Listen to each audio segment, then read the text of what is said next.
preparing to live stream this meeting. This meeting is being live streamed. Got it. Meeting is now streaming live on YouTube. Hooray. I think it's saying, but it's saying on this other one that it's setting up. So I'm not sure if we're actually live. I can't see it yet. It hasn't appeared in your live streams on your Oh, channel. yes. I think all of what we just said is being played on YouTube now. Oh, so. Lovely. Brilliant. Luckily we didn't flag off anyone. We didn't say anything too spicy. How are you, Matt? I'm very well, Lucy Lumen. How are you? I'm good. We've had a bit of a hectic morning with Luca. He cut his lip. I won't even explain how it happened. You know, children do things. You're like, I don't even know how you did that. He did that. So we had like a lot of tears, and then he slipped on the tiles and banged his head. Oh my gosh. I know, all in the space of like half an hour. So yeah, when we had little, we still have kids, but when we had little kids, we were like, the tiles, because they fall over and crack their heads. It's a bit of a nightmare. Yes, it is 100%. Yeah, you're looking a bit like Little Red Riding Hood there today, Lucy Lemon. What's going on? I was thinking more, yesterday I had red lipstick on. I was thinking more Snow White with the bob, but maybe with this. Well, have you seen the Snow White controversies going around? You don't want to be Snow White at the moment. She's getting a bit of stick, Snow White. Is she? I had no idea. Apparently the actress who's playing Snow White has come out in a couple of interviews saying how much she hates Snow White, and they're going to change the story. And a lot of people are not very happy about it. So, But I must say, generally, like, Lucy, you've got the new bob haircut, which looks amazing. You got the new clothes, new glasses. It's like we've got Lucy 2.0. Yes. Yes. Yeah. Yep. Sorry. Lux is reminding me that we're live, and I'm like, yes, I know. He's like, this is not good enough. This is part of the show. This idle band's on. This is actually part of the show. This is the new. Well, this is actually new old Lucy, because I always had this haircut forever, and then it's like this was my go-to. I was going to say you had an upgrade. Not that the first Lucy was amazing already, but it's like you've been had a new firmware update, and you've loaded in a new look. But you're saying this is actually a rollback to 10 years ago. Yes, it is. I always had this haircut. So you'll have to update the Lucy Lumen starter pack to. You got to add bangs. Other bangs. Bangs. Yes. Cool. Yeah. I love how Lux.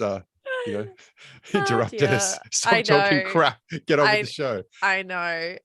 Can you see? I can't see the chat, Matthew. Can you see it? I can see that we're live. I'm just going into it now. Okay. We're such professionals. I know. I've got an ad. Come on, Lucy. I've got to watch an ad. I can't control that, Matthew. That's just the. Yes, it's from DigiDirect, no less. They have order something that they don't have in stock. Well, they had some birthday cakes. That was pretty cool. With that, and no one said anything. Is anyone? Okay. 9 people are watching. Okay, all right. Well, hello to everybody, and thank you for joining. We've got a fun set of topics today. So we were going to talk about staying inspired. If you're feeling in like a creative rut or kind of struggling with photography at the moment, we're going to share things that we do to stay inspired and that aren't necessarily like photography related, because we do have other interests, and I'm sure a lot of you out there also have lots of other interests. And I find that other things can be more inspiring than just sort of photography. So we'll touch on those, and then we'll talk about how to integrate creativity into your everyday life, your busy schedule. Because I know I get a lot of questions from people on Instagram saying like their parents or like they're working full time or both, and they find it hard to like make time for that. So maybe we can share things we do to integrate it into our lives. Sure. And then we've got a couple of listener questions as well. So it should be a good one. So stick around. Before we get into it, I wanted to mention the giveaway that I have at the moment with my good friends over at Hung Supply. They are giving away one of the Roscoe camera pouches, which would fit like a point and shoot or like a compact sort of camera. So good. Their like camera carry stuff's like very cool and fashionable, which I love, as well as being practical. So and then I'm giving away 3 rolls of film, be 2 color and 1 black and white, all fresh from the Lumen fridge. Lucy's like, that black and white's never going to get used. Can we get rid of that and give away? Well, actually, Lux was like, oh no, because he's been shooting a lot of black and white lately. He's developed a taste for Tri-X. Oh, nice. So expensive. Yeah. I was looking on, I was like going to get him some, and I was like, geez, it was like 25, isn't it? $26 Yeah, or yeah. roll. It's quite expensive, but it is really nice, like really nice Mm. contrast. So if you would like to enter the giveaway, you're just signing up to the Hung Supply email list. So if you go over to the website, there's a little form to fill in, super easy and quick. I'll try and link it in the description as well so people can see.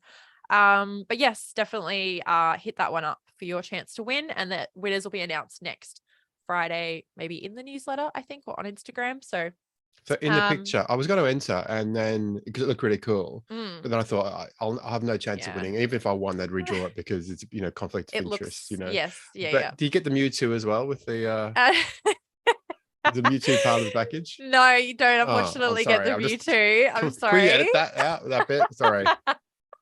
You will fit a Mewtwo. In the newsletter, I had a picture originally of the Roscoe pouch that's part of the giveaway, but it was, and then a Contacts T2 was next to it, and I was like, people are 100% going to be like, do I get the Contacts? And no, you looks like a very nice pouch.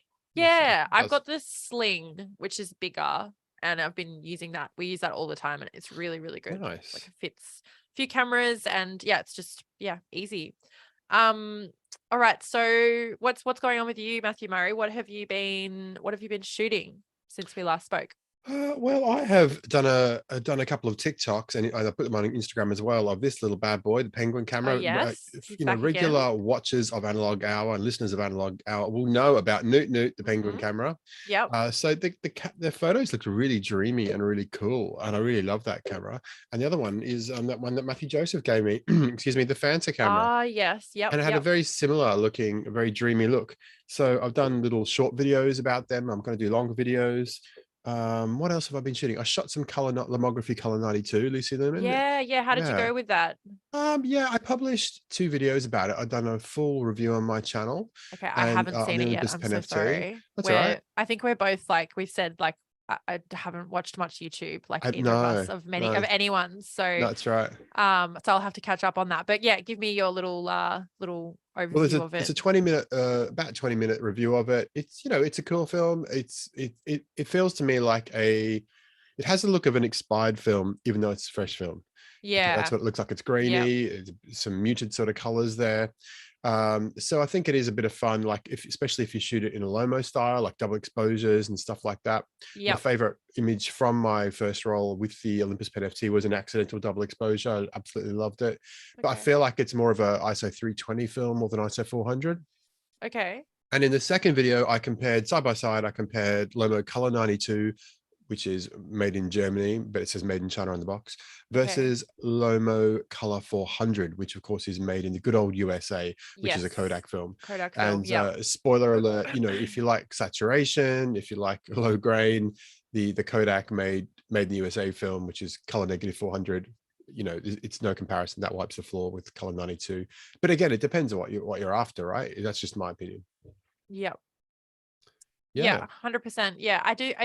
I haven't seen anything where I'm like, oh, I'm super keen to try this out. Yeah. And then I think we said last time, like the price and all of that. But shooting it in that Lomo kind of style, and it's good that there's some film available, because I know you said you sold a point and shoot the other day, and someone was asking you where to get film, and it can be a bit difficult at the moment. I think Kmart just had Color Plus, and I went in yesterday or the day before, and she said, oh, we just got a shipment of it, and it's all sold out. Like, it literally went in one day, and I was like, oh, I'm so annoyed I wasn't here on that day to grab it. But I haven't seen any Color Plus. I think I've got one roll of Color Plus from my local. I'm near 2 local Kmart's here. I've had one roll ever.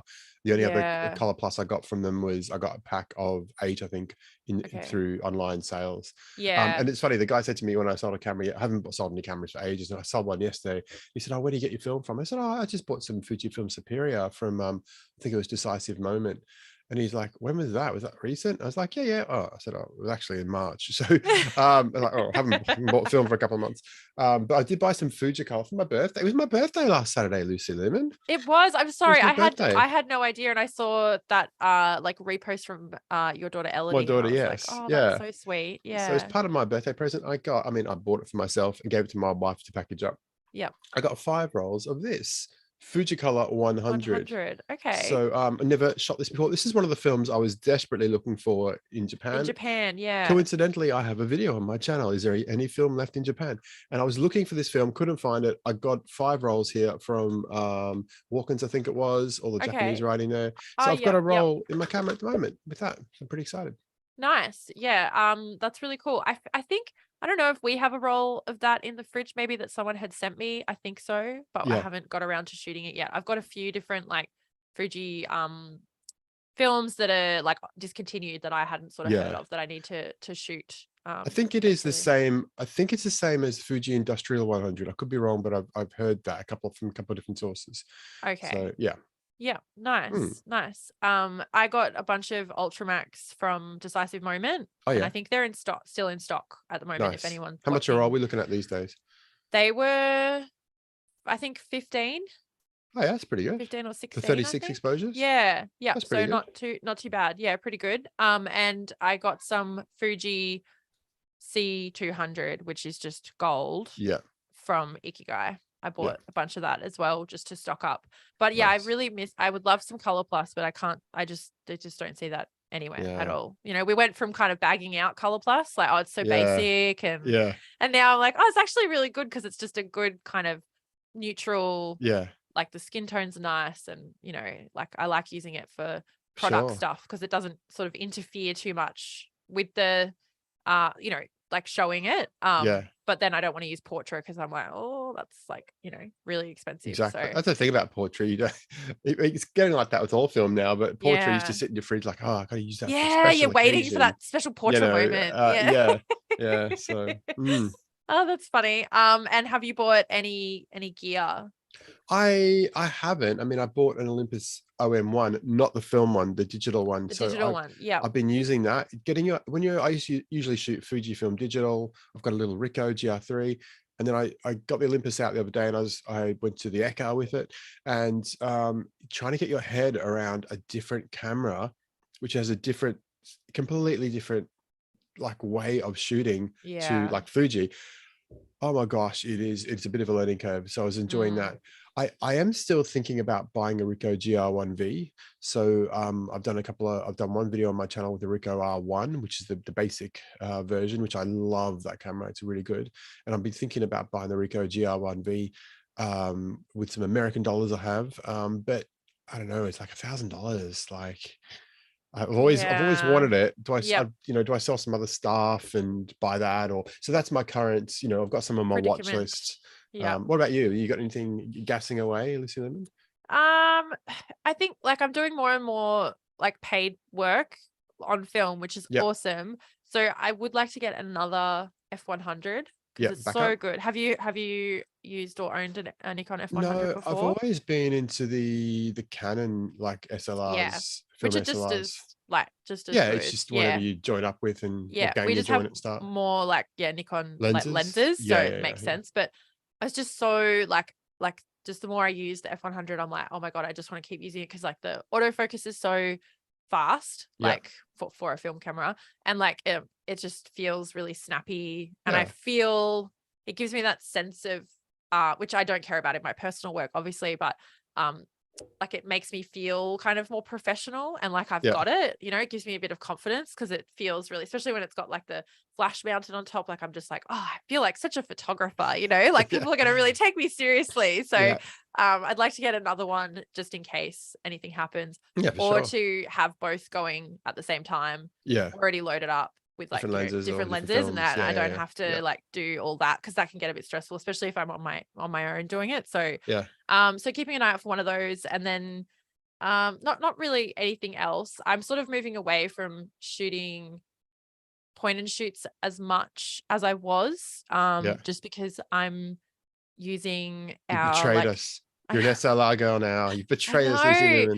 It's just obviously with point and shoots it is limiting, like as you know, and I love that look, it's really cool, but I think just with the price of film, like the hit rate, if I use something like my F100, I just sort of I can see more what's going on, I've got more control. For sure. You know what it's like with point and shoots, you're like, oh, that didn't focus where I wanted it to, or I got a bit too close, or I don't know, just something happened and it wasn't how I wanted it to be. So and I've been using Lux's 90mm Leica lens. Oh. And yeah. What did you think I was going I to say? don't know. Lux is, whenever you say the word Lux is 90mm something, I don't know what you're going to say. So, God, oh, gonna make me I'll be the color of my you blend in my knitted cardigan. camouflage. Yeah, it just completely but no, I've been using that, and I really like that, like getting really close, like abstract kind of look. So I've been trying to develop that more. And we got a macro lens, which I think we were talking about last time. We got Nice.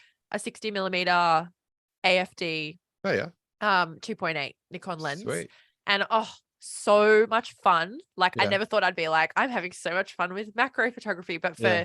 products, it's so good because Yeah. like when I've been shooting perfume bottles and Yeah. stuff, jewelry and stuff like that. So like getting in really close. Mm. It's just it's so fun. Like I love Yeah. it. It's so cool. So those are my, like, I've been going down that sort of train a bit more than shooting with point and shoots. Yeah.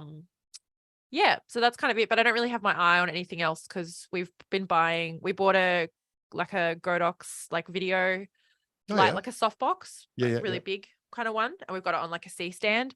And we used it yesterday on a shoot, and it was like amazing. I was like, wow, like our house doesn't have very good light, and then we turned that on and it was just like so even and like so much light. I was like, this is great. So it felt very like, felt like a studio in our house yesterday when we did a shoot, like a merch shoot for Did you have like constant lighting, or was it strobe? Just constant. Oh yeah, cool. Yeah. I've got a massive softbox. It is like, it's ridiculous. It's, I don't know how big. It must be like 5 feet by 5 feet. Like it's crazy big. Yeah, huge. And it fits. I got this stand in the back there, and so I set it up with one of my Godox, not a strobe, strobe. Well, like a flash, not a constant lighting. And took some nice photos of my daughter. But then we didn't use them in the end. There was something else happened. We used something else. Okay. But anyway, it was a lot of fun just setting it up and yeah, it's really fun. I don't really know, like I don't have much experience with kind of using lights like that, but it was really fun to like see it all come together and see how much of a difference like it made. And then we did use like on camera flash as well. We shot like 4 rolls of film, so hopefully we're now in the anxious waiting process of like, oh my god, will it turn out? But we shot a bunch of Instax wides, and they looked really cool, and it's so good. Like the hit rate was just. What are you using for the Instax wide? Just the Fuji Instax wide? Yeah, 210 or whatever it is. I think it is the big but they came out really really good, like just very consistent. And that's what Instax is, right? Yeah, and it just felt so good because I was like, I don't feel bad just ripping through like a couple of packs because like they all came out. Like the only thing that was wrong was like our poses, not the film. Whereas with Polaroid, you said you had that recently with Polaroid as well, where you were like a couple came out kind of just it's always the constant battle. Like I've got probably about 15 packs of Polaroid I bought about a year ago. It's been in the fridge. It's all pretty good. It's just like some of them have light leaky sort of things to them. I was going to take them a few packs to Japan with me, but I don't know about, the constant question in film photography groups.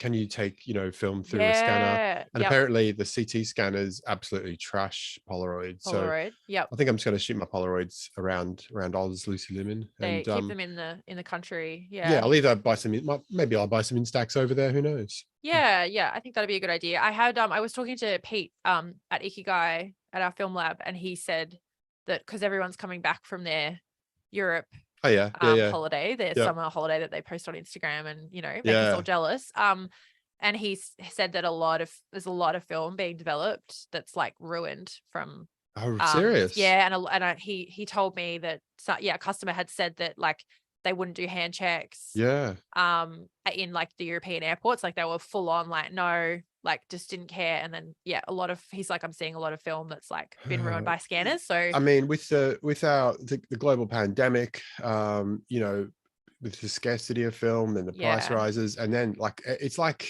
bad things come in threes, right? Like this is another thing that's just going to stop people from shooting film, getting into film. I know Bill too, a friend of mine who's in a group chat I'm in.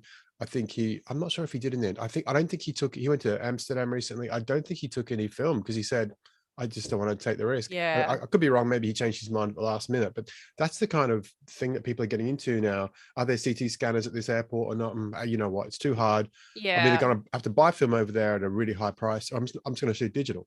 Yeah. I wouldn't want to take the risk of that getting ruined. This might be a stupid question, but could you get it developed? I guess that's a risk too, because you don't know the lab, but like, can you get it developed there, Yeah, then for bring the sure. negatives back, then get them scanned, or It's not is that still really. going to ruin it if it's been like If it's devved? developed, it's fine. Okay. All The right. issue you've got is if you go over, like, so I'm going to Japan again in November. I want to take film with me. Hopefully, I don't think at Brisbane yet they have CT scanners outbound. I'm going to actually Okay. email them in the next few days and find out. Hopefully, I'll do a hand check. If they don't, it'll go through hopefully the regular X-ray scanner. Then I land in Japan. There's no scan on when you land. You Yep. shoot your film. So your choices then are: do you bring it home with you? Mhm. Now, Narita Airport, when I left Narita in April, they were doing hand checks, and they even had a sign up and they were doing hand checks. And all the Okay. airports in Japan were great. They did hand checks. Now, maybe they've changed in the last 3 or 4 months because so many people have Yeah. asked. At Yep. the time, they were doing hand checks. The alternative is for me to go and get it done in Tokyo. I've read some online reviews of labs in Tokyo. Some say they're really good. Some say they're hit and miss. Some say Okay. they're really expensive. Yeah. Some say, oh, this place is really good, but the scan is only like 2,000 pixels by 3,000 pixels, which is not very big. That's It's not not as very big big. as Yeah. standard. So it's kind of like, what do you do if you did get them developed over there and you brought them home? It's not really. You basically, if you send all your negatives that you got developed somewhere else to a lab, you're pretty much paying almost as much as you would for a Devon scan. Yeah. It's really Okay. Yeah. So expensive. then it's going to work out really Yeah, so pricey. you're kind Yeah. of in a huge quandary. You either Yeah. shoot it over there and get it developed over there, and what you get is what you get, or you risk Yeah. bringing it back and get it done by your local lab.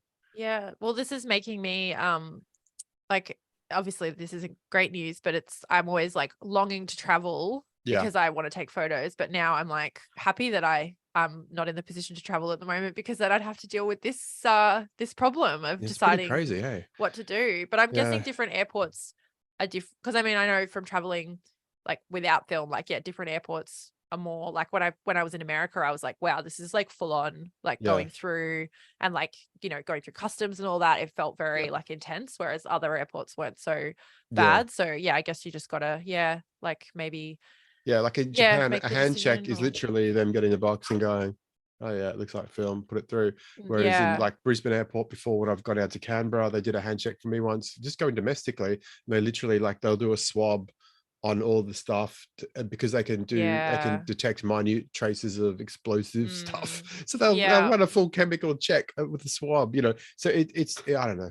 Yeah, Yeah. Oh, kind of there's like so potluck. much like red tape. I mean, obviously for safety and stuff, but yeah, it does. It's a bit of a bummer for film shooters. Yeah. Welcome Yet to the again. Airport Analog Hour, where we answer your airport security Answer your airport questions. question. If you're worried about traveling with film, just drop a question in below and we'll talk about it for the It's next an 3 hours. extremely niche topic that we're here to cover for you. Actually, I don't think it is. I think it's probably the most Yeah, asked that's true. Yeah, I question, and actually don't it's really been know most much about annoying question. it. Yeah, Yeah, yeah. yeah. Like, but so this has been good. I feel like I've learned something. We've all learned something today, We've Lucy. all learned something today on the Analog Hour. Awesome. So I did want to say that I have also been shooting my Canon Rebel G Matthew Murray with the 40mm Pancake lens that we bought at the camera fair, which I know This is known as the Matt Murray special. So it's a bit of an in joke here. So years ago, people would, well, not the last 2 or 3 years, people would come on to, say, Facebook groups like the Australian Film Photography Facebook group, and they're getting into film. Like, this is 2 or 3 years ago, before all the disasters hit with prices and stuff. Hi, I want to get a point and shoot. Can anyone recommend me anything? And anytime anyone ever asked for a point and shoot recommendation, it would be 2 or 3 people pipe up. Why don't you just buy a Canon EOS SLR and get the 40mm Pancake lens? It's so tiny, it fits in my pocket. Like, I love Canon EOS SLRs, right? That was my first serious cameras, were 2 Yeah. Canon EOS 300N. I love them, and they're very underrated, and they're They pretty are cheap. Okay, pretty cheap. Yeah. but to suggest that one of them with a Pancake lens on is as small as a tiny point and shoot, but depending on what point and shoot you have, obviously. But yeah, I just like, it's a bit of a long bow. Yeah, you need a big pocket, you know. It's like you need like 90s cargo pants. Yeah, you'd need like MC Hammer pants, man. Like deep pockets. Yeah. It's like when old mate Dr. Edwin Land, when he debuted the SX70 in 1972, the most, you know, one of the most revolutionary cameras and technologies ever known to humankind, right? Yeah. He said it's a pocket camera, right? The SX70 is a pocket camera. Well, they actually in his coat, they actually had to build a custom pocket, because it wouldn't actually fit in his real, so him to pull out the pocket, it wasn't actually the normal pocket of that coat. They had to make a bigger pocket, so it's kind of like, sure, it fits in a pocket if you get it custom made. There's all these people with custom made Canon, you know, if your pockets are as big as like an IKEA bag, you're fine. It is definitely a pocket camera. Yeah, so that's what we call the that's what Lux has referred to as the Matt Murray special, the EOS camera. It grinds your gears. And then we got the 40 millimeter lens at the camera fair, and he came and showed you and bought it. I was like, are you buying this just to make a joke? But it is a really good lens though. Like it's almost too sharp. I shot a wedding party with it, with that setup. And yeah, you know how like people look really good, everyone at the wedding was beautiful, but like no, like people like on film, like it gives a softness to people's faces, and everyone just sort of looks better on film, I think, than they do on like that's digital. A great tagline. For your business, everyone looks better on film. If you let me shoot you on film, you'll just look so much more beautiful. But at the wedding, like that lens was really sharp, and everyone kind of looked not too true to life, but I was like, I don't know. But it's been really good. That setup's really good. Like autofocus is like so fast, like I can barely even see it happening, and it's just extremely capable, and it's really light. Like it's easy to just, I mean, it's not going in the pocket, but it's not like you're not lugging around a big like the F100 exactly. is pretty heavy and pretty, you know, so I'm really liking that. It's really and the other thing was when Lux posted it up on Instagram, the Matt Murray special, I reposted it with the laughing emoji. Then I had 3 people, oh my god, this really is the best point and shoot, just to add insult to injury. They thought it was my posts, me saying this is the best point and shoot. Oh, this is the best combination for a point and shoot. I would never buy a contact. I'm like, oh man, block, delete. No, I'm only joking. I didn't block and delete. That's really funny that you then got more people like saying that to you. That's it's really like funny. One day you posted up a picture of you and Luca was sick, and someone sent me a thing saying, "Oh, sick kids are the worst," or something like that. Whenever I repost stuff, I get random people think that it's yeah. I get that sometimes when I post people's photos, and then people like they say to me, Lucy. they're like, oh, and I'm like, fire. I didn't take this. I wish I did. Awesome. All right. So we've covered the airport. I can't see the chat. Which wasn't on our list. No, it wasn't on our list. I can't see the chat, Matt. So okay, so I'll do you want to do a little check-in? Yeah, sure. So Louis Noriega, hi. FPL Bailey, we're here and we're here. Excellent. John says, hello, my baby. I'm not sure if he's talking, John Higtower. I'm not sure if he's talking to me or you. Maybe both of us. Dan Allen says, hi from Rochester, New York, home of Kodak. Yeah, home of Kodak. Yeah, I was about to say cool. home of Kodak, and Dan's picked on a thing. We're all on the same page. Put a link in to Hung Supply in the description. Nice. Grumpy Trucker says, want to talk about no time for photography? Try to work 3 a.m. to 7 p.m. Monday to Friday, 14 hours and 10 hours off. Grumpy Trucker. No wonder you're grumpy, man. You gotta, I know you gotta a full sketch. Earn that money to pay the bills, but dude, got to try and get out there for some photography. Terrence says, hello, greetings from LA, Matt and Lucy. Hello Terrence, love. Terrence. John Higtower says, you are the photo. I think that might have been a reference to something. I'm not sure. Okay. Sophie Tucker, I recently added an Olympus E330 and I love the results. I'm not familiar with the Olympus E330. I must be a digicam. Very filmic results, I would say. Not too sure about its low light quality, but for everything else, it is very nice. Have lots of color film in the freezer. I've been shooting more black and white. Film prices are making me look again at my digital gear and only bring out the film cameras for special occasions. Yes, I agree, Sophie. I don't just shoot a roll anymore for the sake of it. Yeah, 100%. Way more like considered with it. Yep, for sure. And the Solo solo lobo. I don't know how to say that. Well, that sucks. I have plenty of photogenic places here in the US and also Mexico across the border. No aircraft needed there, I'm guessing. Yeah, that's good. That's a good little setup. Yeah. Oh, well, thank you everyone for watching and joining, and comment below with any more things that you'd like us to cover in this episode if we get a chance, or the next one. And yeah, let's move on to staying inspired. Do you feel burnt out at all with photography or with film photography at the moment, Matt? Or do you ever go through those patches where you feel like that, like, oh God, like I'm just over it? For me, the whole reason, I've said this before, the whole reason I got into photography was travel. So I went overseas when I was like, I don't know, 22 or something, 1996. I got a little point and shoot camera. I bought one that was in my budget and was waterproof because I was going to England where it rains all the time, right? And like, to me, the camera was just a way for me to capture memories. I didn't care about photography itself. I just wanted to show everyone back home, hey, I've been to the Colosseum, I've been to the Eiffel Tower, here's me at the Leaning Tower of Pisa. That's what I wanted it for, because I love travel. And so to me, that's why I got into photography. Now, the last couple of years, I feel like I had to kind of, because we couldn't go anywhere because of COVID, I had to become more active around my local area and shoot my local area a lot more. But I'm burnt out of that. Totally burnt out of that. I'm kind of sick. I don't really often I do take my camera out here in Brisbane, but not as much as I did, say, around the pandemic era, because I'm kind of over that now. Of course, I went to Japan earlier this year.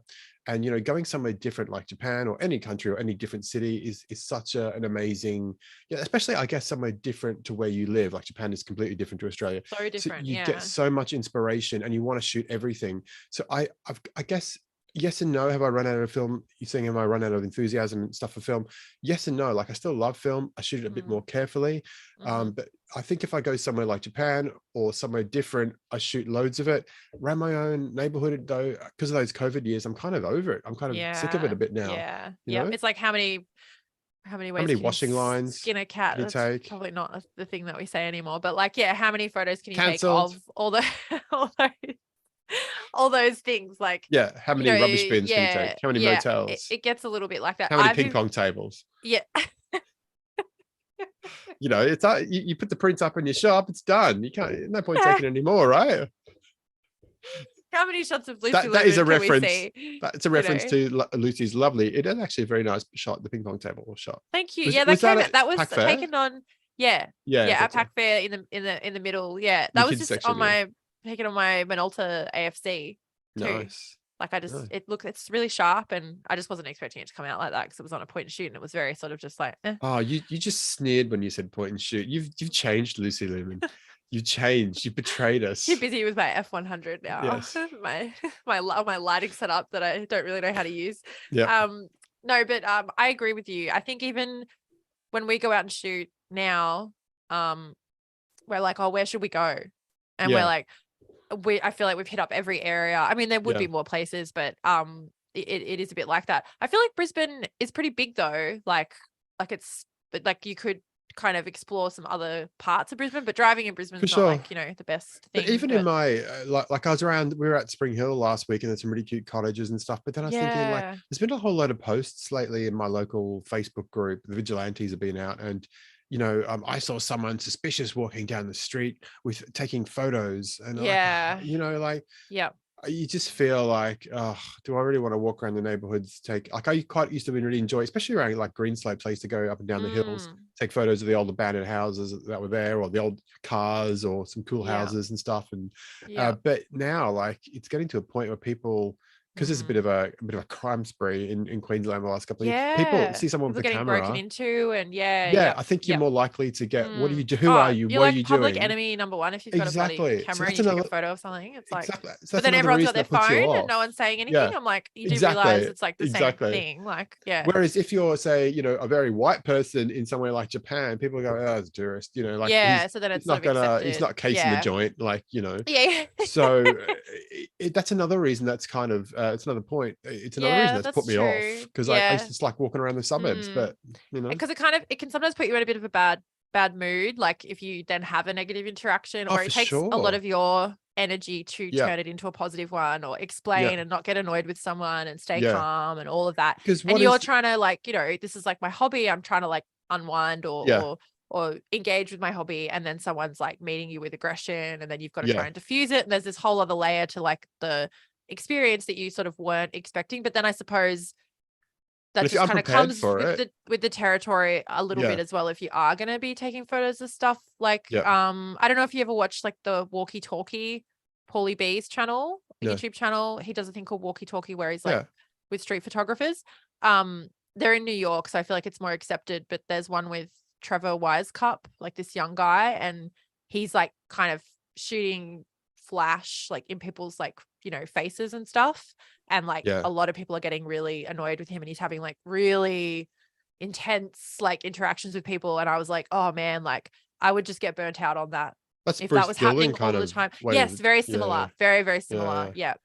But I was like, oh, I couldn't handle this. Like people are like, delete the photo, or like getting really aggressive. And I would just be over that Yeah, for after a sure. few times, you know what I mean? Which is sort of Absolutely. why I stick more with the like I don't sort of shoot people, and I stick with the houses and all those kind of things. But that's Rubbish bins. definitely an element of it, like yeah, bins, things like that. But yeah, that's another sort of element of it. And I feel like we are all becoming a little bit more insular and like suspicious and all those Yeah. things, like after COVID and just the way the world is right now, things are a bit tense. So that is another thing. But I think maybe like combating that, I've found like my work stuff to be more inspiring than my personal photography, just because my personal photography is like a lot more loose, like as in I go out and I walk around and try and find something to take Yeah. photos of, which can be kind of like you kind of need a constraint, I think. Yeah. Like I sort of perform better with that. Whereas with work, I'm like, okay, I've got a little bit of a brief, or this is the product. Yeah. This is the vibe. I've normally done some research. I've made a mood board and I've done all this stuff. So then I'm excited to kind of execute it, and it feels really creative. So I've been enjoying that more, because I know a lot of people say that when they get paid to do something, it kills it. But I've actually found the opposite. I mean, that might not be the case for everyone, but I think kind of, finding like a project or something to work on, so you're not like just sort of wandering around, or, like you have your Hills Hoist. I know you said that you're maybe going to turn that into something like, if there's like a repetitive theme or like a story. I haven't really you can taken tell. many good ones lately, but it's interesting. Like you sort of start, you start collecting as a photographer, you start collecting images of things. At first it'll be one, it'll be two, and then you notice you got five, and you think, do I keep going with this? Is there any merit to the photos? Are they any good? And so, but I think like, I guess when you go traveling again, back to travel, like I was in Japan for 18 days, got 12, 13 rolls of film back, selected 40. I made my zine 35mm Japan. So it's kind of like I can't go back to that trip and take any more photos if I miss something or I want to shoot something, right? So that it's already done. I can only choose what I can choose. That's a constraint. Whereas with something open-ended in your local neighborhood, like me taking washing lines, well, I don't feel like I've got enough good photos yet, so I can't do anything with it yet. And then you kind of get bored with it maybe one day, and then you abandon it and you're like, oh, I'll do something else. And then you half start that, and then that doesn't get off the ground. Yes, that's so true with the travel. Specifically talking about me? I'm like, oh, bloody Matt. You abandoned. I feel like you're an executor though. Like you're like, you're like, this is the project or this is the competition. Like you put out zines. Like I feel like you're a really good example. Like when people ask me, I always sort of send them your way or use you as an example, Matthew. Only about half the time. The other half of things, you only tell you about the ones that actually come off. The ones that you execute. Yeah. There's a whole box of broken dreams over here on my desk in Chile. But I mean, that's good. Like just executing something is better than executing nothing. But I really struggle with the zine thing. Like I haven't done it yet because I find it hard to get it together. But then I think like, is that what I want to do? I actually submitted an exhibition proposal to a gallery. I haven't heard back yet, but I was really proud of myself for like putting together the images and like writing about it and titling it and doing all that stuff, which is kind of the similar to putting it in a zine. And I submitted it and hope to hear back, even if it's just like feedback on the body of work. So that was good, and I feel like that motivated me to like keep shooting. and like build that project out more as For well. sure. And even if you don't hear add to back it. from them, you could resubmit it to someone else, or you could use that as a template for further submissions. It's all good stuff. Yeah. I was happy with that. But yeah, so how do you, like, other than, is there any way you access sort of the inspiration that you feel from travel? Because obviously you can't just travel all the time because you have a job and a family. Unfortunately, I'm not rich. I'm just financially irresponsible with cameras and travel. Yes. Well, I will talk about that in a sec. Can I just give a plug to my zine? Of course. My free, So if you'd like to see one of my zines, I actually have just made one of them free through my Substack. I saw that, it's mattlovescameras.substack.com, and you'll get a picture of my beautiful face holding a contacts, and you just put your email in, and you can just select the free one. And on the Matt Loves Cameras Substack, there is one of them called X-Pro Film Photography with a picture of a bus. It's on the top left at the moment. And if you click on that, you'll be able to download, it's a community collab zine. So I ran a podcast competition where everyone, including you and Lux, we all shot film and had it cross-processed. It's about 40 images in there from all over the world, many from North America, a few from Australia, quite a few from Europe. So each person had one image. I think I actually put two in for Naomi because she put two submissions in. But there you go. It's basically a zine about cross-processing. And it's a collab zine, so literally just people's names under each photo. But you can download that to PDF. You can download that for free. I've also got my own zines on my Substack, but you have to become a paid subscriber. Either like you can pay for a month or pay for a year, like $5 or something else, or the yearly one. But I've got my 35mm Japan one on there, my Polaroids one. So awesome. So good. Yes. But in my personal ones, I put more little stories about why I took the photo, which camera I used. So they're a bit more writing and more stories. Whereas with the collab zine, I'll just put the people's name because Yeah, and it's working to like a theme, and it's just a way to showcase like everyone's kind of work, which is really cool. I think that that was my first. Your zines were my first sort of printed like experience of seeing my work like in a zine or printed in anything like that. So yeah, a few people said that about the last one. Like it was a bit of controversy this time. I've only made the X-Pro zine available digitally, and a few people contacted me and said the whole reason I wanted to go in is because I wanted to print one. Doing a print zine is such a lot of work though, and you quite often you're lucky to break even, so it's not for the faint-hearted. It's a labor of love for sure. So yes, but yeah, definitely we'll put that in the link in the description to that as well. Now you're talking about the question was what's my inspiration, because I can't always do you can't always physically travel, so how do you kind of access that inspiration, or is there anything that you do for sure? Like I mean, one of the ways what I do is there's a couple of different things. So in terms of photography itself, I'm not a huge kind of person on Instagram. There's a couple of photographers who I really like one of them is Ilya Lacardi is a travel photographer. So I've recently got his Japan tutorials, photographing the world Japan. I just love watching them and seeing how someone else operates as a travel photographer. Really cool. It's amazing. Another guy in the UK I really love is called Damien Lovegrove. He's a portrait photographer, and just seeing how he does lighting is fantastic. So that's one way on the photography front. But just more generally, I do I joined this training website called Domestika. A lot of people haven't heard of it, but I get ads from it all the time. They obviously love me, and I know that you're signed up with a rival training company, Lucy Lemon. So I better be careful. I am, so I can't say too much about Domestika, but feel free to explore options, guys. Absolutely, Skillshare is very good. Skillshare, that's yours, right? Skillshare. Yeah, Skillshare. Yeah. Skillshare is good. I think there's some good stuff on Skillshare. Quite. They're different, very quite different. Yeah.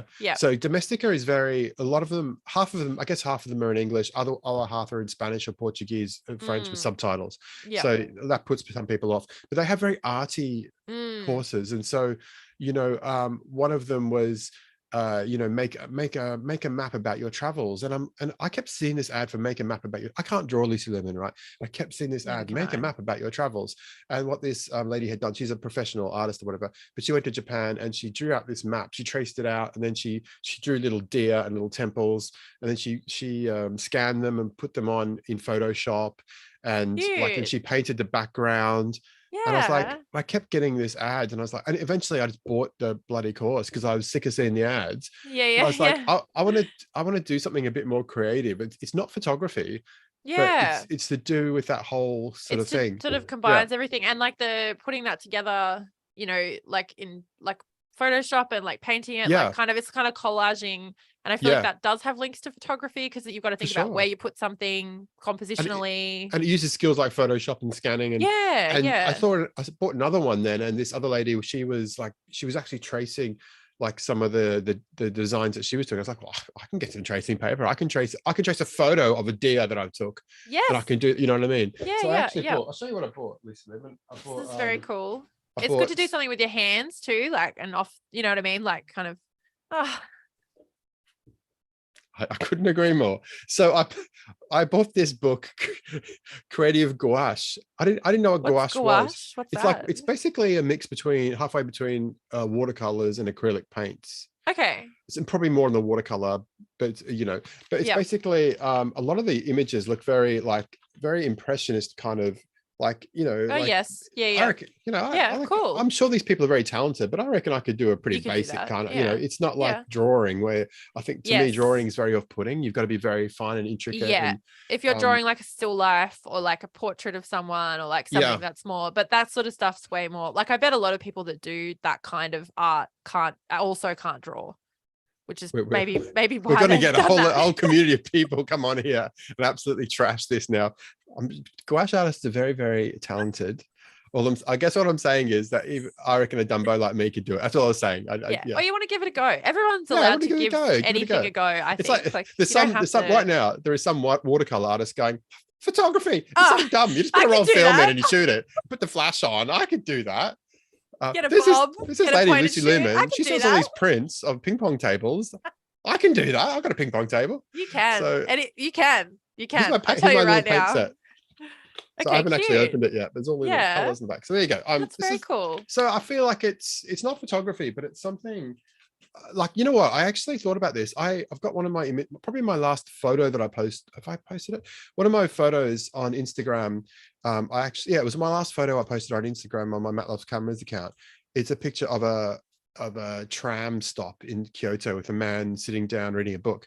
And I actually thought, you know what, I would actually love, it's very intricate, but I would love to do a very basic version of that in these watercolors. Yeah, that's a great idea. And like recreate I could maybe trace some of the details, then recreate it. It'd probably look like a bag of crap the first time I ever do it.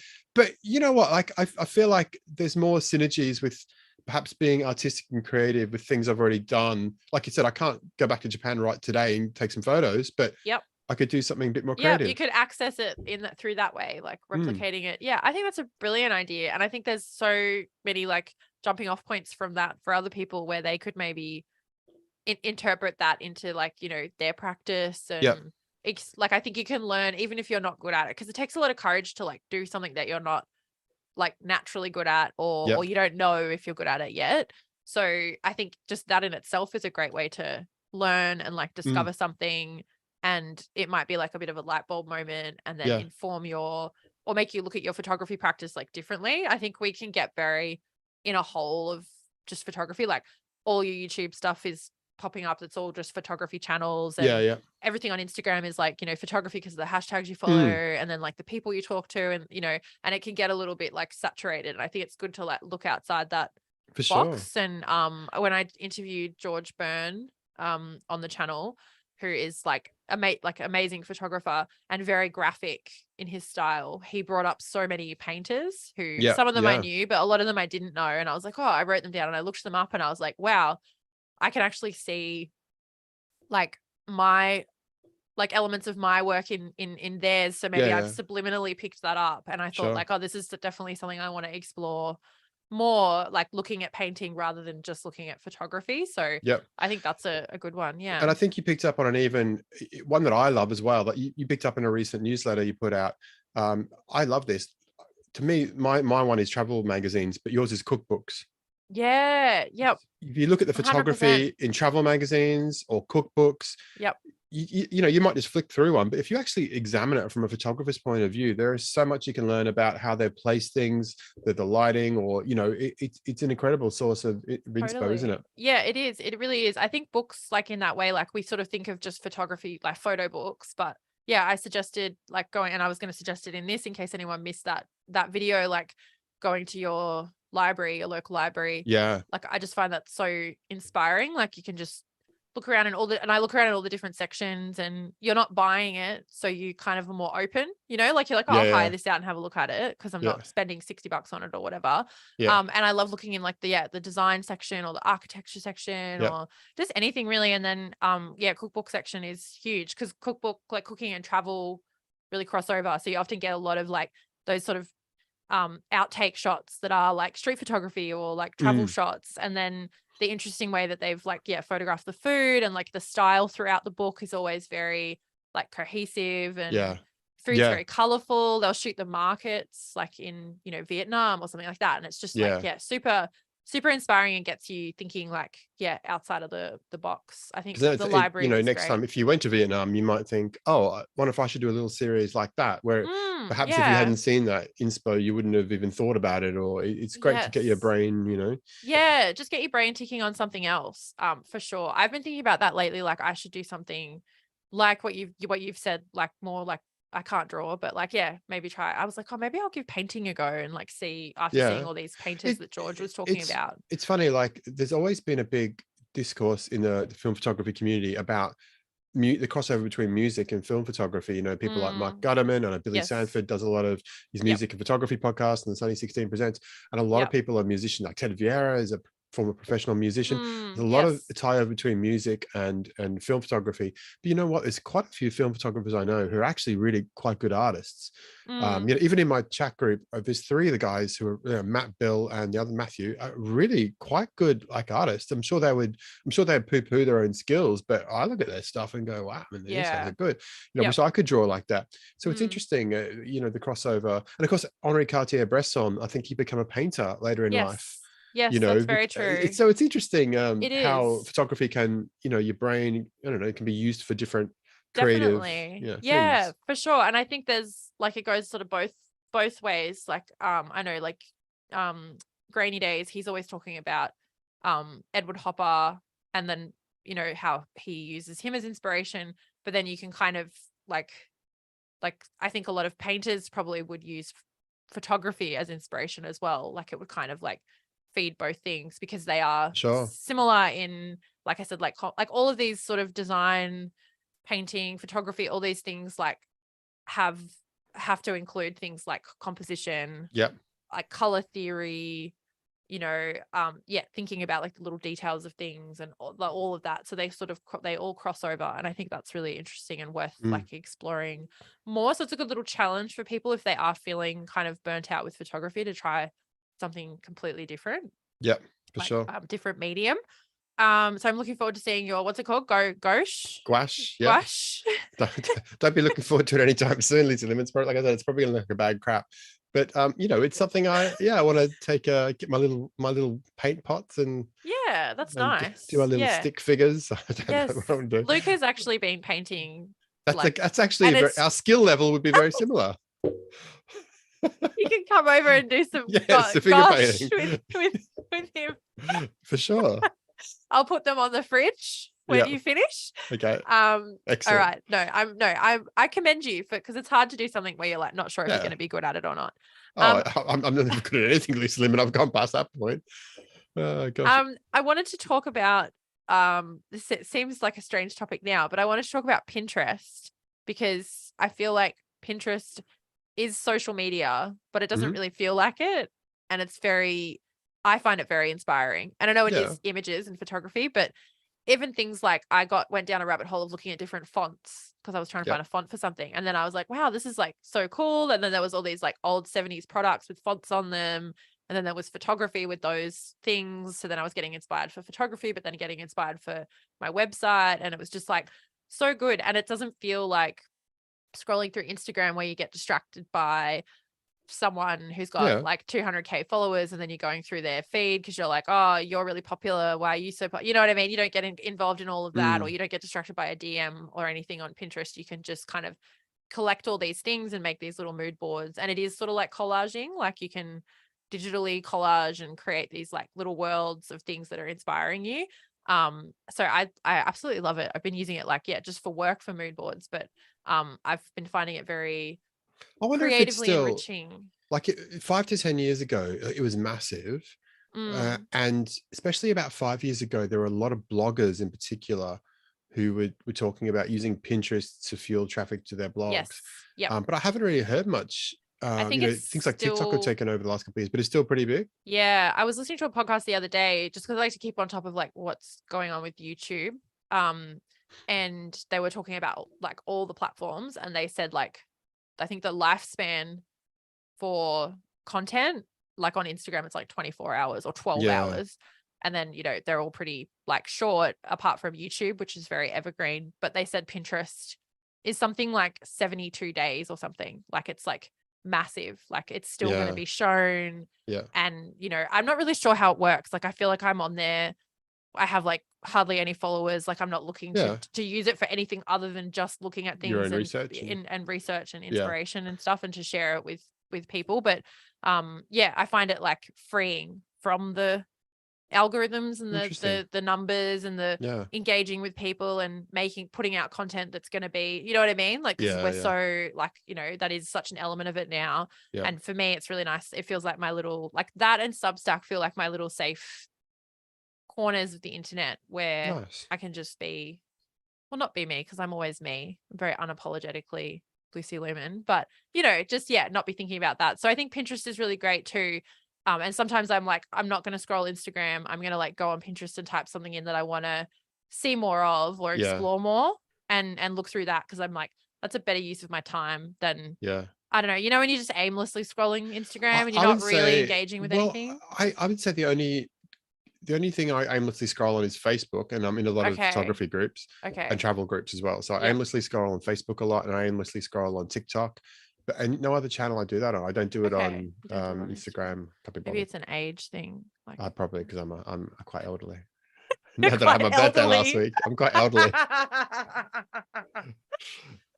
Like I'm literally only on Facebook for the groups, really. Like I hardly ever post on Facebook. It feels like an old person's platform, and I'm middle aged, and it feels like an old person's like, you know what I mean? Like, it feels very like my mum. Like people also like, oh, here are, you know, like here are 65 photos of my ice cream I had on the weekend. Like, really? I can't just post 2. Like, I'm a photographer, you know, can't you just post 2? Or like people go to family events, they literally have like the mum and dad, the mum and the son and the mum, the son and the mum and the daughter. Like they have every combination of the family that you could possibly do. And they just like, again, they just went to the farm for the day or something. And it's like, really? Do we really need? I don't want to see this. I want to see photography stuff. So I'm very antisocial. I don't want to know about your life. I don't want to be your friend. Or your I'm family. friends. I just want to see your friends. photography. Yeah. You sound like someone on YouTube. Like people comment, like if I try and veer off the thing that the channel's about, and break then out of your shell. Always get someone like, you're a photographer, Lisa. I don't want to hear this. I just want film photography. Really? Like, you always get someone saying that, or they're like less talking, more this, or someone was like, it's 10 minutes in and you haven't even mentioned the image quality yet. Like need to get to the specs. Like people love telling you what to do. But so I think we should touch on a little bit of how we incorporate like creativity and staying inspired and all those kind of things into our like busy schedules, because I get a lot of messages from people and they're like, I don't have time. I know you and I talked about that a lot because we're trying to make content as well as, enjoy other people's content, and it can be really overwhelming and feel like we don't have time. So do you have any like tips or things that you do, or even just some sympathy you can give people here who are in the same position? Yeah, it's hard because, I have a little diary here. The diary I bought, a bit of a funny story. Not the book, not the Lucy Byrne book, not Lucy Byrne book. I bought Lucy and I these action diaries for Christmas. Oh yes! Oh my God, man, I've forgotten. I haven't done mine in so long. No, and it's just become one of those things. I actually use this one now because it's not like nagging me to do stuff. So I every week I have like so many things to do in this. I won't show you all the details. But, conquer worlds, all that stuff like that. But I have so many things to do. And if I'm lucky, really, most weeks, if I get 2 done, like it'll Yeah. be Okay. do 5 TikToks, create scripts for next YouTube video. Yeah. So it's hard. Like it's hard if you work full time, or even if you work part time, or you have other stuff going on, you're looking after kids. Yeah. There's stuff around the house to do. It is really hard, but I guess it's good, if you try and schedule it in your diary, and it's like a meeting almost, and say, right, tell everyone, hey, from 4 o'clock, like I did today, I told everyone last night, hey, 8 o'clock, from 8 o'clock to 20 past 9 or whatever, I'm going to be doing a podcast. So if you need anything Yep. done before then, let me know. Otherwise, don't Yep. bother That's me. Don't me. talk to me. I'm blocked out. Leave me Yeah. alone. Yeah. Yep. So I think that's a good way of doing that. Try and free yourself from distractions, turn your phone off, or let people know I'm going to do something. But I think even if you book it in to go for a walk, or with your camera, and even if you don't take any photos, who cares? Like, it's about getting out there and trying to make something a habit, make it a regular practice, keep doing it.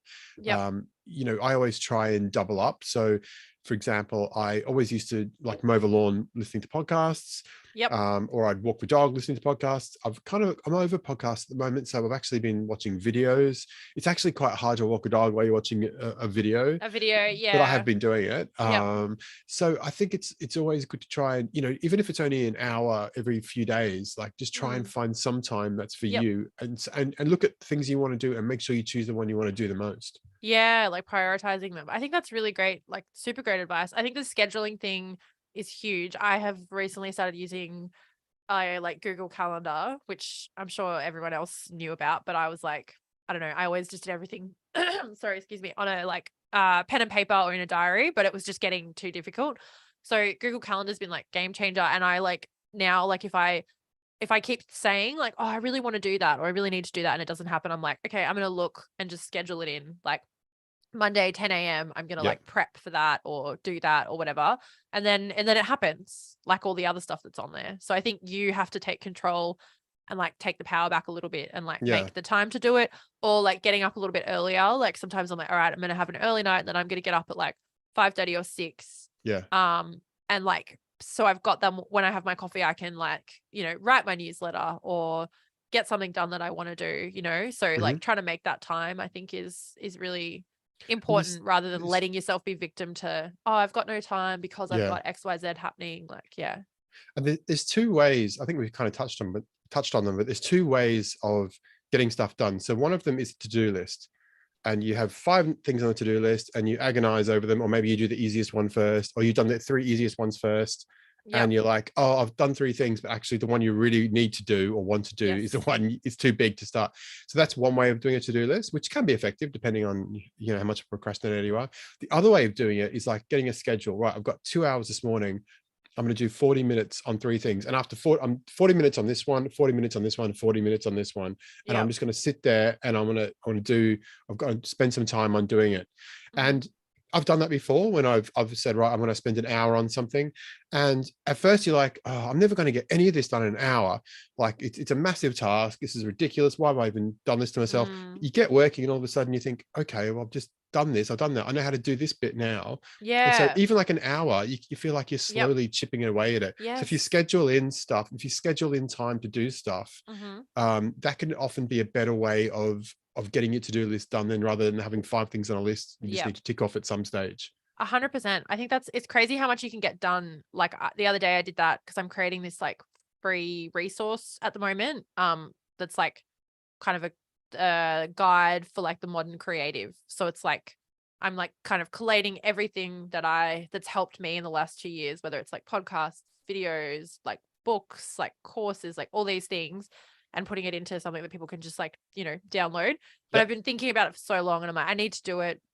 And then I had like 2 hours, and I pretty much nearly got it finished. And I was like, had in my mind, I had it as this like huge thing that was going to take forever. And the more you think about it, like the more it bloats in your mind, where you're like, oh, like, and then you kind of, you procrastinate because you're like, oh, it's going to take this long. And I had 2 hours, and I like nearly got it done. So now all I need to do is like design it in Canva, then get it out. So I just need another 2-hour block, and then it'll be done.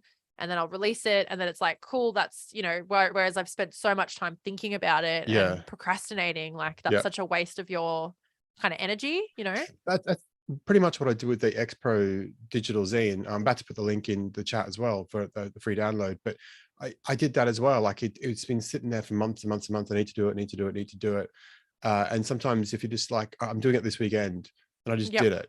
And it didn't take quite as long as I thought. Still very intensive, but I think that's a good way, to do things. 100%. And I think also going back to what you were talking about with lists as well, I always have so many things to do that are like, whether they need to be done now, or they're just my own things, or they need to be done in 2 weeks. So I have like a long list of all of the things, and then I move them into a Trello board that's like smaller. So it's like, this is what I'm doing today, or I move them into my calendar. So I'm like, okay, this is my long list of things to do.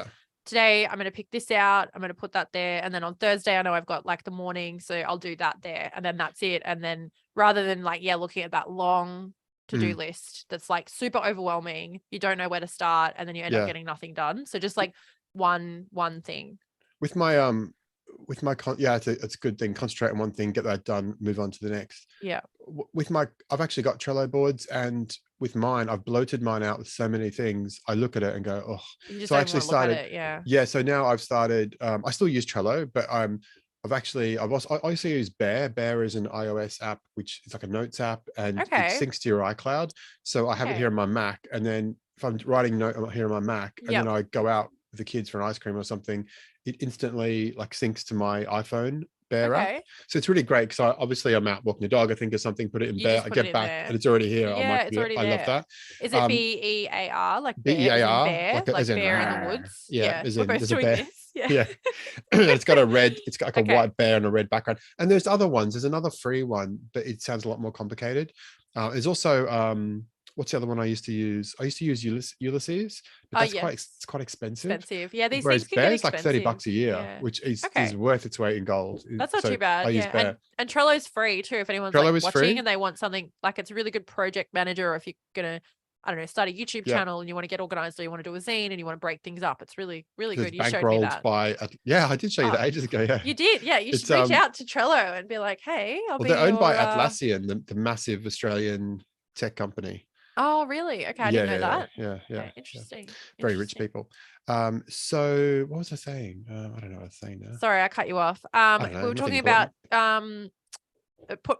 putting things into Bear, and then it syncs up, so then you know. So I've actually done my this is really bad. This is not an advert for Trello, but my main Trello has so many things in there. I'm like, oh, I just created one in Bear, and I'm like, right, here's the 20 thing. I've actually got 20 ideas for the next 2 months. And I did a table, and I write, these are the priority ones. And you can do that in Trello. I just felt like I needed somewhere that Trello was getting a bit intense. I felt like I need something a bit different this time. When you've got so many ideas, it's really hard to because then they're just like, there's just so many things, man, and then you just feel really overwhelmed. You are. Yes, you are. Awesome. I think that's a really good tips there for like kind of practically how to manage like your time and like schedule in some creativity. And I think also, we've said this before, but like taking your camera to things that maybe you're like not that psyched on, but like you might find something or a couple of photos that you're like, oh, that was cool, and like be surprised. So even stuff like, the price of film these days, even like getting a Digicam, if you haven't, never shoot the Digicam, but getting one, because you might get one for $5, $10, $20, and you'll be able to take photos, and that won't cost you anything. And although that, you might not like, I don't like the photos, or it's not film, but it gets you in the process of actually thinking about images and taking images if you at the moment can't afford to buy, or you can't source a roll of film, I wouldn't let film, like not being able to afford film or being put off by the price of film or anything like that, kind of put you off photography like in general, because it's about like just taking photos. It doesn't really matter like what you're using, or even like that's what George Byrne was saying in our interview. Like he was like, iPhone was revolutionary for him, because then he had this thing that he could use everywhere. He wasn't just like having to use his Pentax like 6-7 all the time, so it was like very, bit of a difference in weight. Very freeing. So that kind of works nicely in with a listener question that we had asking us about film emulation presets. What do we think of them, and are they a good gateway to shooting film? I'm not sure if I've used the Maston Labs ones. Okay. So they do, Maston Labs have been around for a long time. A lot of wedding and portrait photographers love them. They do Ektar and all the Kodak ones and Fuji ones. I think they're really nice. I don't think I'm not sure I'd ever confuse a digital image with the preset for the real Mm. thing. I mean, maybe in some of the ones they use on their website, they do look very, very good. But I wouldn't say I think it's more like if you want to match your digital photos up with the film look, that's really what you use it for. I Yep. don't think you would, oh gee, I want to shoot a film, I'll buy them because like Instead, that'll be a like, way of doing it. It's not really yeah. the same thing. Yeah. Yeah, that's Yeah, my take on it. you can always tell, I think, with like the grain, you can like you can sort of tell like And the structure of it, like, yeah, it these doesn't look. presets will have a grain like thing as well. So I think on some of them there's like a 35 millimeter grain or 120 grain. I think from memory, maybe I'm making that up, but I think you Okay. can add grain and you can do Mm. all cool stuff with the highlights. And I'm a big fan of them. I really like them. But Okay. I mean, but to me, yeah, I guess if you want to you want the film look, shoot film. That's my kind of feel about it. Yeah, okay. Yeah. I think I've seen some nice examples. I haven't used any before because I just, like I shoot film. I don't really shoot much digital, but Dehancer, theirs looked quite convincing. Mhm. And like I thought they looked nice. And I do see a lot of really nice work on Instagram from Yeah. digital photographers, like wedding photographers, and they've obviously really got their editing style dialed in, and it does look like, I am like, oh, is that film or digital? And like, it looks Yeah. nice. Not that it really matters anyway, because if it looks good and you're happy with Yeah, it, exactly. The then client's happy, use who it. cares? A lot of Like, the wedding photographers, they will have editors. Like they have a style, they'll shoot their wedding, and because they're so busy, they will actually have a editor they work with all the outsource. time. They will outsource the whole thing. Not all of Yeah. them, but But quite a the lot of them ones that do, are busy, to get a yeah. consistent look and style, and just for the time it takes Yeah, to do otherwise it. you're kind of Yeah. held back doing that all the time. Yeah, Yeah. yeah, yeah. I think it's interesting. Like, I definitely have no issue with it at all. Like, I'm not like, oh, like, why would you do that? Like, if that's what's accessible to you, if it makes more sense for you, like if you're shooting digital and you want to, because like I don't really know much about editing, so like I would probably be more likely to use something that just gets kind of put over something more so than having to like harness that as a skill, and like use those programs. But and in terms of it being a good gateway to shooting film, I'm not sure it would work. Like, I guess maybe if you did that and then you thought you wanted to shoot film, but I feel like once you start shooting film and you fall in love with it, it is a bit of a, I'd like, say it's hard to then kind of go to anything else. If you really love that look, it's very hard to, I would say a yeah. good gateway to film is get a cheap working 35 millimeter camera or a Holga, Get a Matt Murray or special. get a Matt Murray Yeah. special EOS. Yeah, I mean anything cheap that that works, Yeah. and shoot a couple of rolls. 120 film isn't so bad, in price at the moment.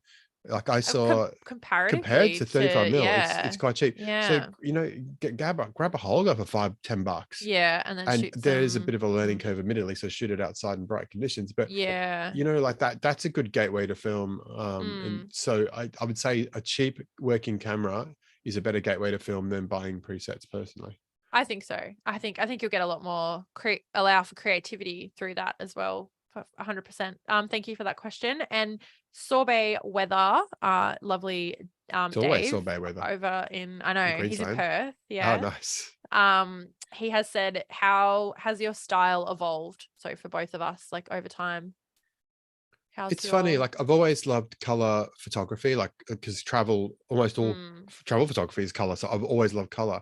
But it's interesting, like I don't know how my style has evolved over time. I guess it's you look at other people's work, you look at your own work, and you sort of you get to be, you get an idea of what you think your photos want to look like. I can't really encapsulate it just on the fly. But the one thing I have noticed is that one day I look back at my digital work, like my digital Matt Loves, and I looked at it, and it was all of a sudden I realized it's actually very bright and very contrasty as well.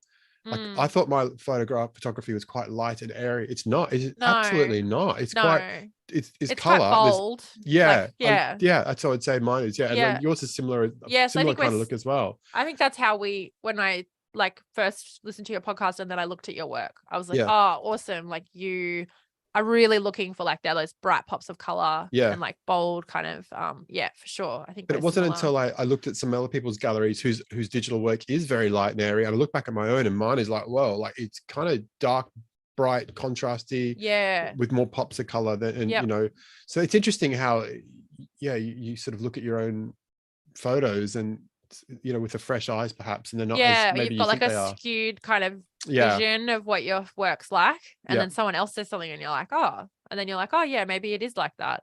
Yeah. Yeah, for sure. It's like when someone about says you? you shoot like someone else and then you didn't realize it, and Yeah. yeah. I think mine's evolved more so. I'd say mine's gotten like better because I'm doing it more, and I think that's because of YouTube, because I'm like got to share something every week, or Yeah. so I'm shooting more, so just through that it's gotten better. I also think my photography looks different because of the gear as well. Like I think through YouTube we've You gear acquired more addict. gear, better gear, You like gear whatever snob. that means. So my work looks different Yeah. to when I first met Lux and I showed him, and I was like using a different lab. Like I wasn't editing the photos like at all when Yeah. the scans weren't really that great. I was using cheap sort of SLRs like that maybe had issues that weren't working, so you get all those sort of filmy things, and it looked more like that, whereas now it looks kind of cleaner and sharper than it did before, which is just I guess learning things and maybe being influenced a little bit by Lux as well, with his suggestions of, he's really good like that. Like, he saw my work and he was like, I think you would do really well with this lens, or like you'd love using this camera, which isn't how I think.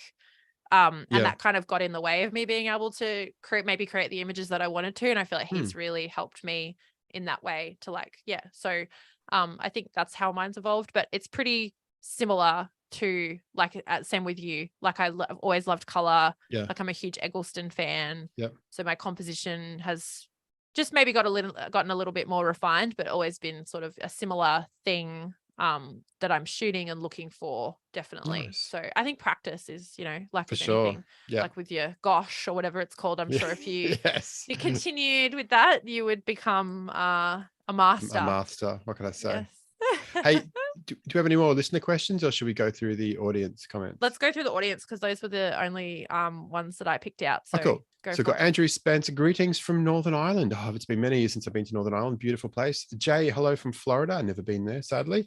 Letao, I hope I pronounced your name right. I feel burnout only when I get to sharing printing stage. It felt like what I enjoyed personally didn't line up with what I wanted to present to the world. Interesting. So I'm wondering if printing creates a different mental space akin to how different platforms attract different audiences. Very interesting. Instant Charlie, to be honest, the only reason I haven't been taking photos is because it's been way too hot here. Yeah, it's summer up there at the moment, isn't it? In the Northern Hemisphere. It is, yeah. 35 to 37 degrees, roughly 90% humidity. Whew. Wow. Woo. Will we run out of Cine? Pim Sol says, will we run out of Cinestill 800T or gas stations first? The way it's going, I don't know.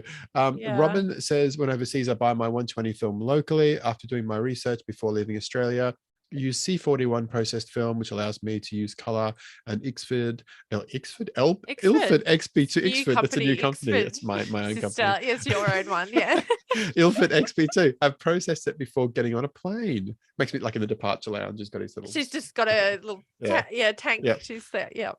Sophie Tucker, I like most all photos, but I do have a hard time with the abandoned gas stations and pictures of bathrooms. Still, it's the diversity that makes them all interesting.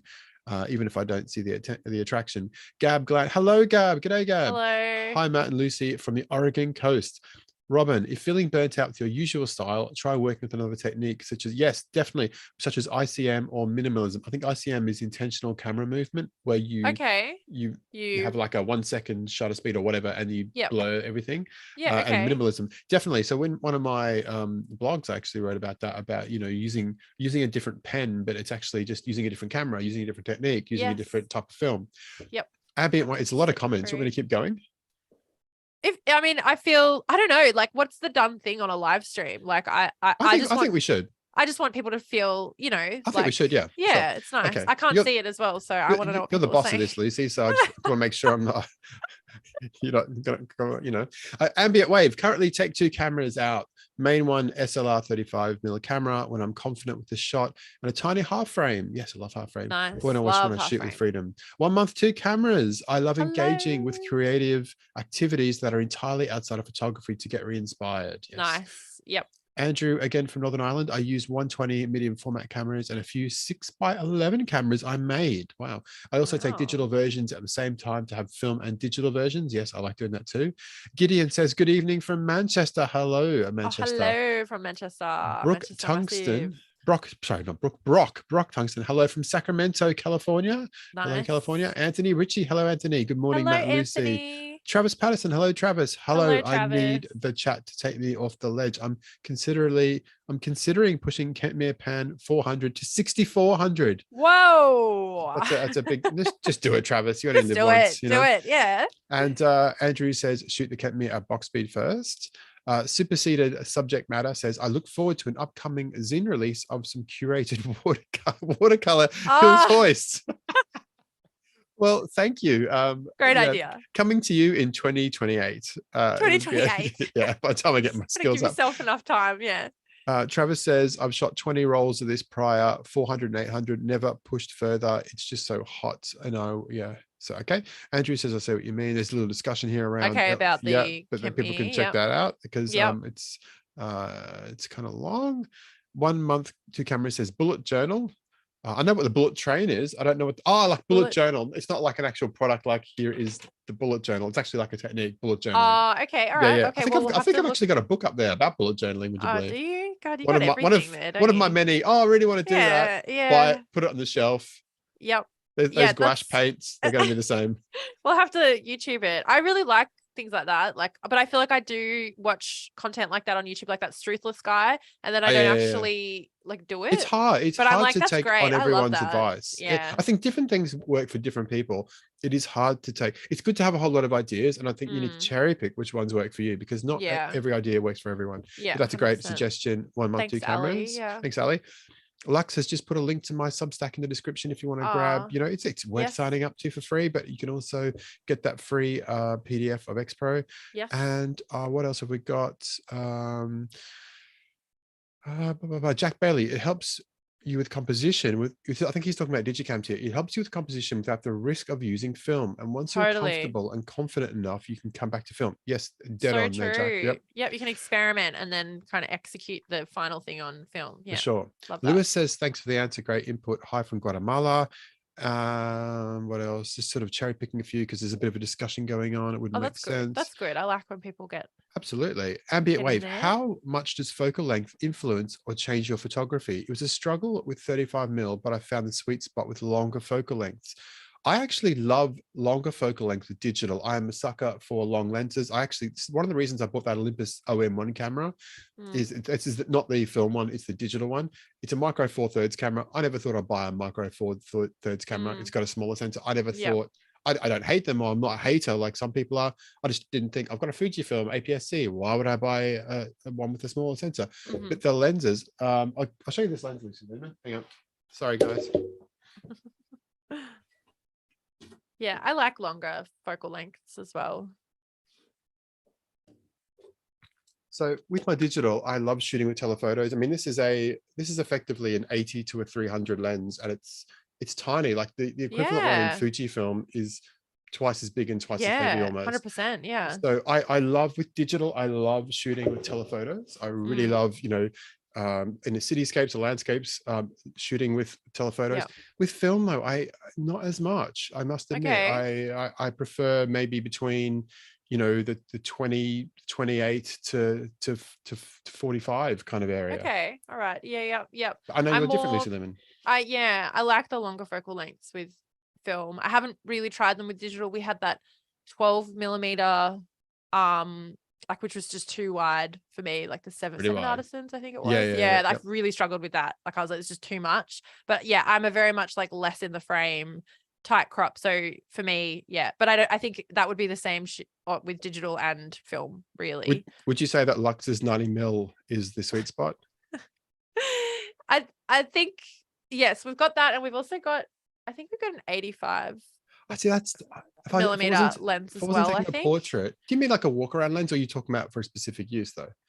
I like it for walk around, but that's because I'm not like, I don't ever like, people always comment on YouTube like, oh, we don't know where you are, or we don't know the scene or the context, but I don't really want to give anyone context. Like for me, it's for my personal work, it's like I just see like some red plastic Little bag slice screwed of up, something. and Yeah, I yeah, just want yeah, to yeah. take like a really tight crop of that, and it Yep. doesn't really matter where I am. Yeah, So yeah, like yeah. I find it really freeing, because then you can be anywhere, because Yep. sometimes you're somewhere and you're like, this location's not really that great, like the buildings aren't that good, there's nothing interesting going on, all the cars are new, all the people Yeah. look boring, but then you can find like little things like that, you know, like if you go around the back of the shop, then there's like, I don't know, just something weird and cool, and I like just isolating little things, because then I can photograph anywhere. Like put me Yeah. anywhere with like a 90mm lens, and I'll like bang out a roll of film with like Yep. those little sort of details that you'd probably just sort of not really think about Mm, otherwise. So for sure. that's how so for me, it's a wood walk around lens, but I can understand how it wouldn't be for a lot of people. Because Yeah, it's like, interesting. you know, Yeah. you want to capture a scene or tell a story or get more in Yeah, the I frame. found Like, with my 90mm, I've got a 90mm for the Contax G, which works really weirdly with the G1. Anyway, I found that was a little bit, I don't know, on film, I felt it was a bit long for me. And I guess I like a zoom telephoto, but like a zoom, like a longer, like prime lens, I'm not so much into. The Contax 45 is a really nice lens. yep. So that's probably one of the best lenses I've ever used. The Yeah. Contax G. Michael says, Lucy, you should try 135 Okay. 135mm lens. Yep. I think And Lux was saying that the other day, actually. Yeah. New Grain says, hello from France. Bonjour, comment ça va? Bonjour. Bonjour à tous. That's all. I don't really know how to say anything else. I know bisou bisou is like kiss kiss. Kiss, yeah. Kiss, yeah. That's Very all good. I got. Très bien, Hello, Lucy, très bien. kiss. It's so worldly, Matt. I'm just old, Lucy. Jack says, Vivitar Series 1 70 to 210mm are great lenses for film photos or a good zoom. Okay. There you go. Or a good zoom such as 28 to 105.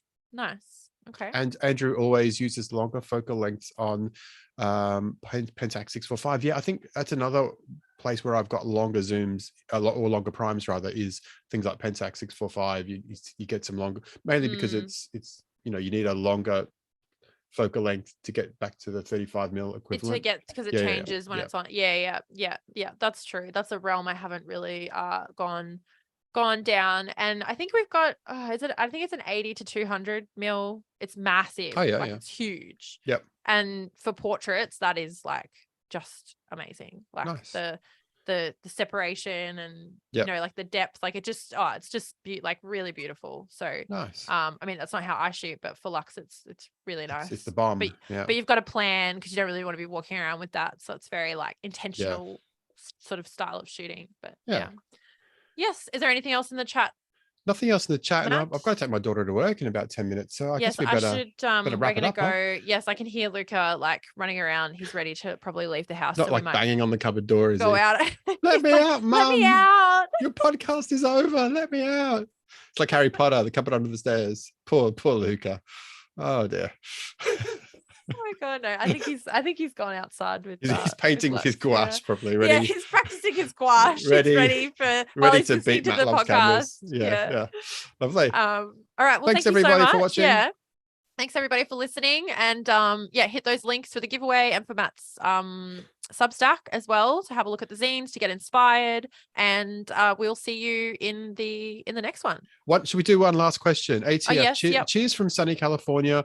What are your dream cameras? I've already said mine earlier, the Ricoh GR1V. Lucy Lemon, what's yours? I don't know anymore. Like, I don't know. But right now I really want like a Contax G2 or like G1. Like, I just expensive taste. Bloody hell. I just want one, but like that, shut up. Yeah. You know, nice. Like, yeah. It's good. They just look so nice. They're so sexy, especially the black ones. They're very nice. Yeah. Oh, yes. Cool. All right.